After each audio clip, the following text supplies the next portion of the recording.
Donc, nous allons corriger cet exercice. De nouveau, j'ai besoin du domaine de f. Alors, pour calculer le domaine de f, j'ai besoin d'écrire les conditions d'existence. Il faut que x plus 1... Oula, je ne sais pas. Pardon. Il faut que x plus 1 soit non nul. Et donc, ça veut dire que x doit être différent de moins 1. Et donc, dans ce cas-là, le domaine de f, c'est tous les réels, sauf moins 1. Je fais la même chose avec g. J'ai comme condition d'existence que j'ai aussi x plus 1 qui ne peut pas être égal à 0.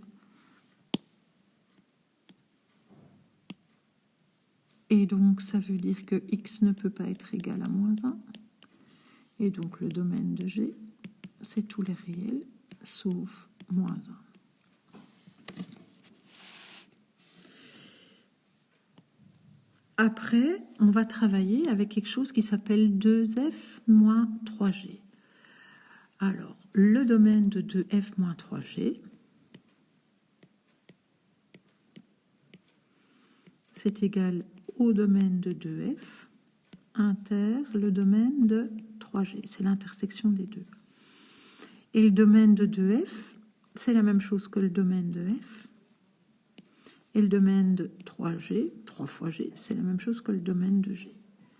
Et si je fais l'intersection des deux, tous les réels sauf moins 1, intersection avec tous les réels sauf moins 1, c'est bien tous les réels sauf moins 1.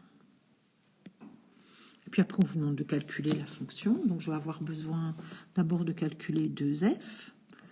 2f, je multiplie f par 2, ça donne 6x plus 18 divisé par x plus 1. Je vais avoir besoin de 3g. Je multiplie g par 3. 2 fois 3, 6, plus 4 fois 3, 12, sur x plus 1. N'oubliez pas, pour multiplier une fraction, on multiplie juste le numérateur. Et puis, je vais devoir me calculer 2f moins 3g de x. Ce n'est rien d'autre que 6x plus 18 sur x plus 1, moins, attention, 3g, 6 plus 12 sur x plus 1. Je mets bien des parenthèses. Alors, on ne laisse pas ça comme ça. On va un petit peu nettoyer. Ça donne bien 6x plus 18 sur x plus 1.